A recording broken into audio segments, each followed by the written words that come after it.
కూడా చూస్తున్నప్పుడు వాస్తవానికి స్పందించకూడదని చెప్పి అనుకున్నప్పటికీ కొన్ని ఎల్లో మీడియా ఛానల్స్ అన్నీ కూడా ఏదో గొప్ప విజయం సాధించాం,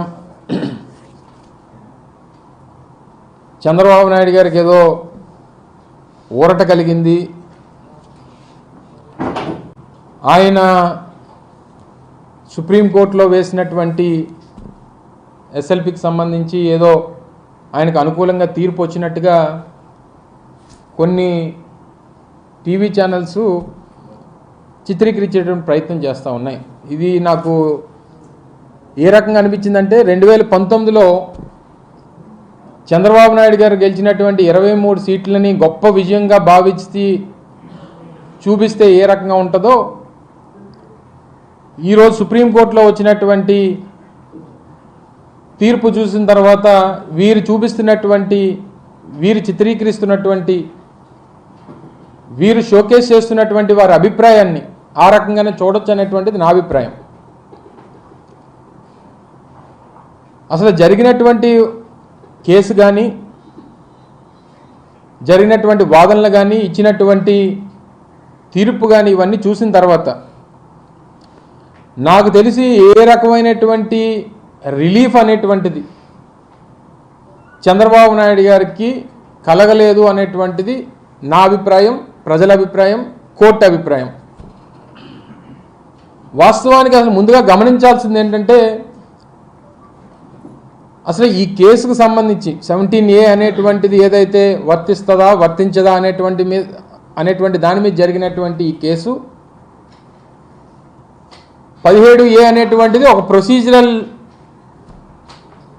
ప్రొసీజర్ సంబంధించినటువంటి ఒక సెక్షన్.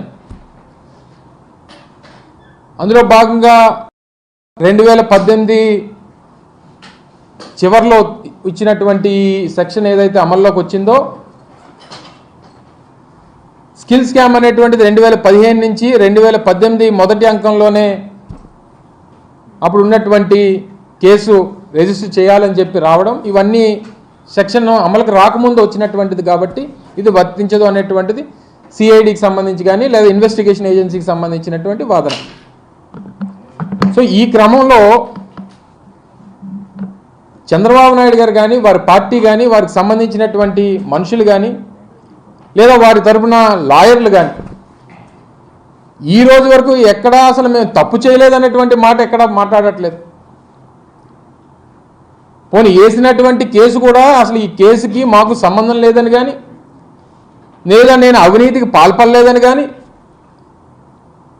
ఈ 360 కోట్ల 350 కోట్లకు సంబంధించినటువంటి ప్రజాధనాన్ని, ప్రభుత్వ ధనాన్ని నేను దోచుకోలేదని కానీ ఎక్కడా కూడా ఈ వాదనలో కానీ వారు చెప్పేటువంటి సమాధానంలో కానీ లేదు.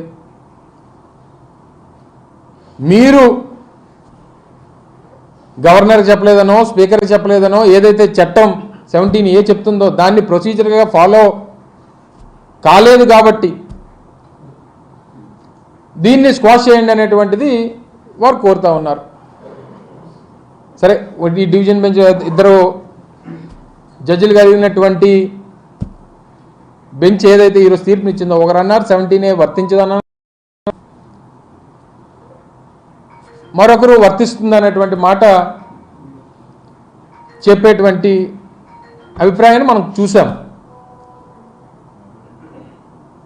చెప్పినటువంటి వారు కూడా కామన్గా చెప్పినటువంటిది ఏంటి, ఇన్వెస్టిగేషన్ ఏజెన్సీ చేసినటువంటి ప్రొసీజర్ రిమాండ్కి తీసుకోవడానికి సంబంధించి కానీ, లేదా జరుగుతున్నటువంటి ఇన్వెస్టిగేషన్ కానీ అవి పద్ధతి ప్రకారమే జరుగుతున్నాయి తప్ప ఎక్కడా కూడా లాప్సెస్ అనేటువంటివి లేవు అనేటువంటిది కామన్ అభిప్రాయాన్ని వాళ్ళు వ్యక్తపరచడం జరిగింది. గతంలో కూడా ఇలాగే 2015లో ఓటుకు నోటు కేసు దొరికిపోయినప్పుడు కూడా ఈ రకమైనటువంటి వాదన చేసి సెక్షన్ 8 అమల్లో ఉంది హైదరాబాద్లో, మీకు పోలీసులు ఉన్నారు, మాకు పోలీసులు ఉన్నారు, మీకు ఏసీబీ ఉంది, మాకు ఏసీబీ ఉంది, నేను ఫోన్ ట్యాపింగ్ చేయగలం అని ఈ రకమైనటువంటి వితండవాదం చేసి తప్పించుకునేటువంటి ప్రయత్నం చేశారు. సరే, అవన్నీ కూడా కోర్టులో నడుస్తూ ఉన్నాయి.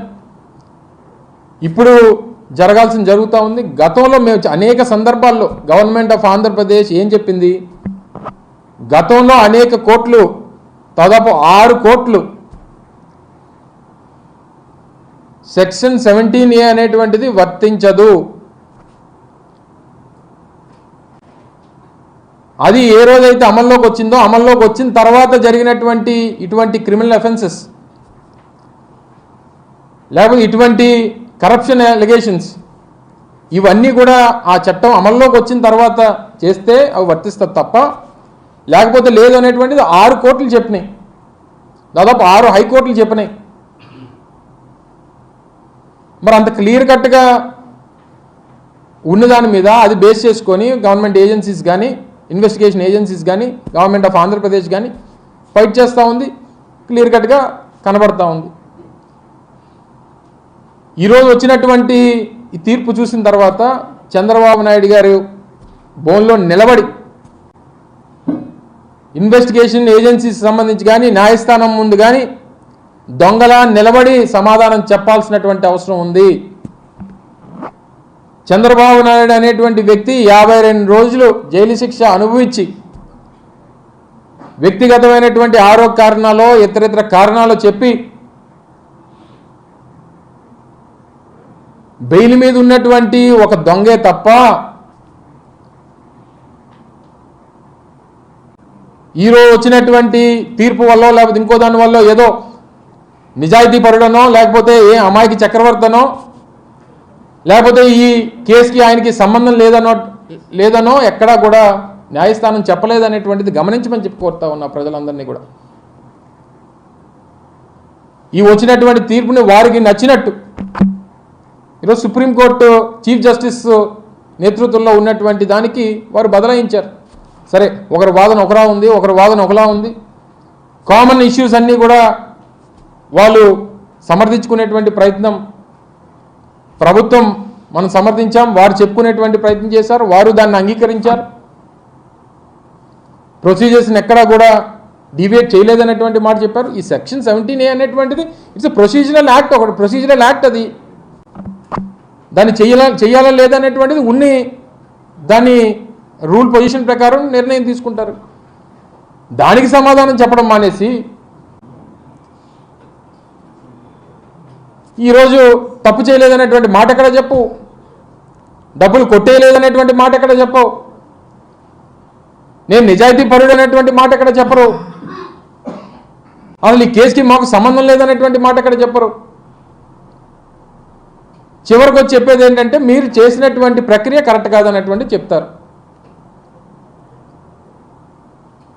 మీరు చేసినటువంటి దొంగ పని, మీరు చేసినటువంటి కరప్షను, మీకు ప్రజలు అధికారం ఇస్తే మీరు చేసినటువంటి అక్రమాలు, అన్యాయాలు ఇవన్నీ కూడా ఇన్వెస్టిగేషన్ ఏజెన్సీస్ కానీ, అనేక కేంద్ర ప్రభుత్వానికి సంబంధించినటువంటి సంస్థలు కానీ వారు అందరూ అంగీకరించారు. కాబట్టే ఈరోజు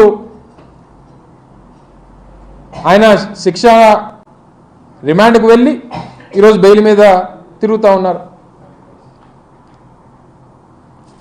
ఈరోజు ఏదో మంచి జరిగిపోయి కేసు కొట్టేసినట్టు టీవీ ఛానల్స్ కొన్ని వాళ్ళ ఎల్లో మీడియా చూపిస్తూ ఉంది.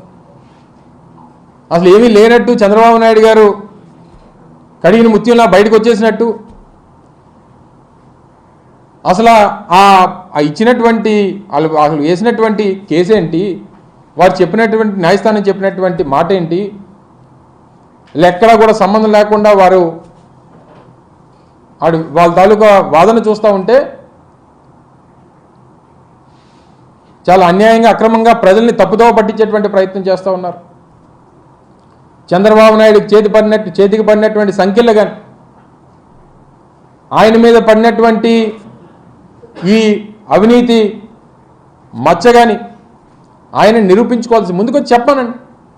న్యాయస్థానం ముందు నేను నిలబడి చెప్తాను, బోల్లో నిలబడి నేను తప్పు చేయలేదనేటువంటి మాట చెప్తాననేటువంటి మాట ఈ రోజు వరకు గడిచినటువంటి 4-5 నెలలుగా ఆయన మీద కేసు ఇదంతా కూడా నడుస్తుంది. ఈ రోజు వరకు ఎక్కడ మాట్లాడు దాని మీద, ఎక్కడ చెప్పడు నేను తప్పు చేయలేదనేటువంటి మాట చెప్పడు ఎక్కడ.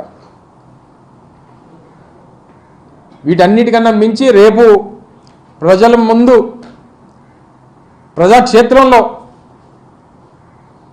ప్రజలు నిర్ణయిస్తారు. సరే, న్యాయస్థానం, ఈ ప్రొసీజర్స్, ఈ చట్టాలు, మనకు ఉన్నటువంటి ప్రక్రియలు అన్నీ సాగుతూ ఉంటాయి. ఎండ్ ఆఫ్ ది డే ప్రజలు చంద్రబాబు నాయుడు చేసినటువంటి తప్పుని గమనిస్తూ ఉన్నారు. తప్పకుండా ప్రజాకోర్టులో మరొకసారి శిక్ష పడేటువంటి పరిస్థితి దగ్గరలో ఉంది అనేటువంటి మాట ఈ సందర్భంగా మీ ద్వారా మరొకసారి తెలియజేస్తా ఉన్నా.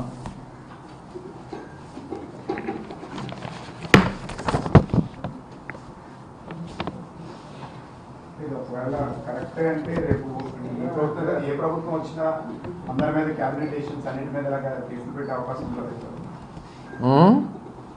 ఇప్పుడు ఒకవేళ దీన్ని సుప్రీంకోర్టు సమర్థిస్తే భవిష్యత్తులో అన్ని ప్రభుత్వాలు ఏ ప్రభుత్వం అంటే ఇప్పుడు మీరు అనేది ఏంటంటే, ఏబిఎన్ చెప్పేది ఏంటంటే, క్యాబినెట్లో చేసినటువంటి నిర్ణయాన్ని చంద్రబాబు నాయుడు గారు అమలు చేశారు, సో దాన్ని మీరు తప్పుపడుతున్నారు అనేటువంటి అభిప్రాయాన్ని మీరు వ్యక్తపరుస్తున్నారు. అలా క్యాబినెట్లో వారు పెట్టినటువంటి దానికి స్కిల్ స్కామ్లో జరిగినటువంటి ప్రక్రియకి ఎక్కడ కూడా సంబంధం లేదు, టోటల్గా డీవియేట్ చేసినటువంటి కార్యక్రమం చేశారనేటువంటిదే మేము ప్రభుత్వంలో ఉన్నటువంటి మా దగ్గర ఉన్నటువంటి రుజువులతో సహా అనేక సందర్భాల్లో చెప్పాం. స్కిల్ డెవలప్మెంట్ కార్పొరేషన్ అనేటువంటిది అలా ఆ మేధావి అయితే ఆ జనరల్ సెక్రటరీ, ఆ పార్టీ జాతీయ ప్రధాన కార్యదర్శి, ఆ మేధావి అంటాడు. అసలు కార్పొరేషన్కి సంబంధించి అసలు క్యాబినెట్కి కానీ లేదా మంత్రులకు కానీ అసలు అలా ఆ ప్రొసీజరే ఉండదు. అసలు వాళ్ళు దాని ప్రకారం ప్రొసీజర్ ప్రకారం వాళ్ళ ఫైల్ కూడా రావన్నటువంటి మాట చెప్తా ఉన్నాడు. ఆయన మంత్రిగా పనిచేశాడు, 2.5 సంవత్సరాలు మంత్రిగా పనిచేశాడు ఆయన. సరే, గెలిచి మంత్రి అవ్వలేదు అనుకోండి, ఎలాగైనా సరే ఆయనకి ప్రక్రియ టోటల్గా డీవియేట్ చేసేటువంటి మాటలు చెప్తా ఉన్నాడు. సో ఈ రకమైనటువంటి తప్పుదోవ పట్టించొద్దు అనేటువంటిది మా అభిప్రాయం. సో క్యాబినెట్లో తీసుకున్నటువంటి నిర్ణయానికి లేదా చేసినటువంటి ప్రొసీజర్స్కి ఎక్కడ కూడా సంబంధం లేదు అనేటువంటిది క్లియర్గా కనబడుతూ ఉంది. అనేక సందర్భాల్లో మేము చూపించడం జరిగింది. మళ్ళీ దాన్ని క్యాబినెట్ పట్టుకొని దాన్ని మళ్ళీ డీవియేట్ చేసేటువంటి ప్రయత్నం చేస్తూ ఉన్నారు. వర్తించదని చెప్పి కోర్టే చెప్తుంటే మళ్ళీ నన్ను అడుగుతున్నాను. సరే, ఏదేమైనప్పటికీ ఇద్దరు లేని అదే చెప్పాను కదా, ఒకరు వర్తిస్తుందన్నారు, ఒకరు వర్తించదన్నారు. కాకపోతే జరిగినటువంటి ప్రక్రియ రిమాండ్కి తీసుకోవడం కానీ లేదా విచారించడం కానీ లేకపోతే ఆయన్ని జైల్లో పెట్టడానికి సంబంధించి ఇద్దరు కామన్గా వారు అంగీకరించారు. 17A అనేటువంటిది అసలు నీకు జరిగినటువంటి అవినీతికి నీకు సంబంధం లేదనేటువంటిది కాదు కదా 17A కేసు. 17A అనేటువంటిది ఇట్స్ ప్రొసీజర్కి సంబంధించినటువంటి దాని మీద వేసినటువంటి కేసు అది. అది చంద్రబాబు నాయుడు గారికి కేసుకి స్కిల్ స్కామ్కి సంబంధం లేదనేటువంటిది ఆ సెక్షన్ కానీ లేకపోతే ఆ కేసు మీద వేసినటువంటిది స్కాష్ కాదు కదా.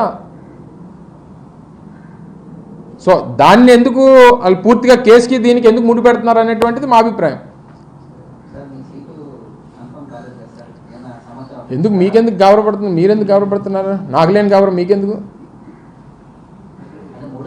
3 కాకపోతే 4, 4 కాకపోతే 5, లేకపోతే వాళ్ళు సీట్ లేకపోతే పార్టీకి పనిచేస్తారు. మొదటి నుంచి చెప్తున్నాను కదా, మీకెందుకు నా గురించి గౌరవం మీకు? అంతే కదా. కొత్త పార్టీలు కొత్త వాళ్ళు అందరూ వస్తున్నారు కదా, వాళ్ళందరూ చూస్తున్నాం కదా. వాళ్ళు ఏమని ఏపీపీ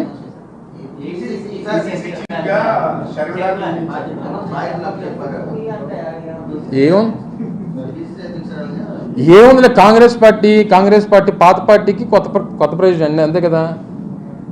పాత పార్టీ అది, లేని పార్టీ, రాష్ట్రంలో లేని పార్టీకి ఎవరు ప్రెసిడెంట్ అయితే మాకేంటి? అది రాష్ట్రంలో పార్టీ ఉందా చెప్పండి. నాకు తెలిసి మొన్న జరిగినటువంటి ఎన్నికల్లో 0.4% ఎంత వచ్చింది ఆ పార్టీకి, నోటా కంటే తక్కువ వచ్చింది. అటువంటి లేని పార్టీకి లేకపోతే అండి దాని గురించి చర్చించుకోవడం అనవసరం నాకు తెలిసి. అయితే ఎందుకు జగన్మోహన్ రెడ్డి గారు ఇప్పుడు చంద్రబాబు నాయుడు గారు అన్నదమ్ములు ఉన్నారు, చాలామందికి ఉన్నారు. మోడీ గారికి ఉండుంటారు నాకు తెలిసి. అందరికి ఉన్న వాళ్ళు అందరూ ప్రధానమంత్రులను లేకపోతే అందరూ రాష్ట్రపతులు అయిపోతారు కదా. మరి అలాగైతే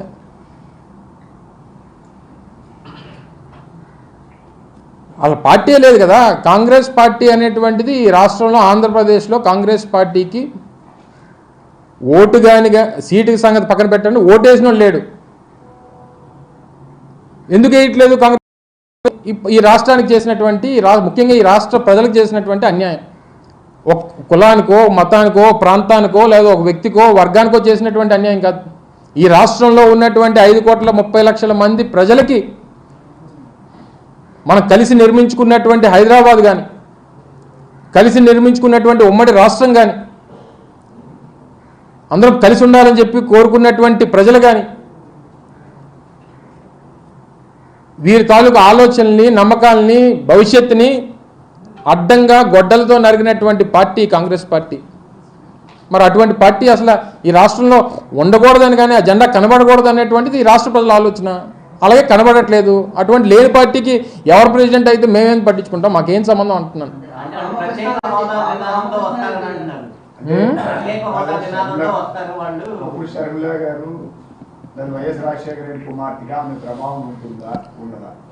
నాకు తెలిసి అయితే 0% అని, నాకు తెలిసి అయితే 0%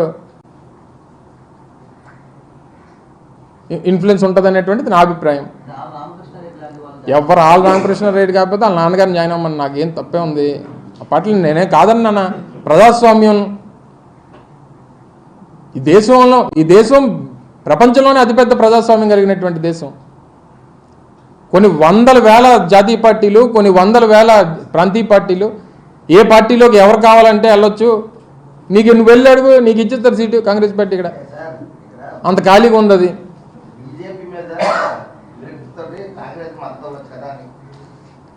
బీజేపీ మీద విరక్తుందా?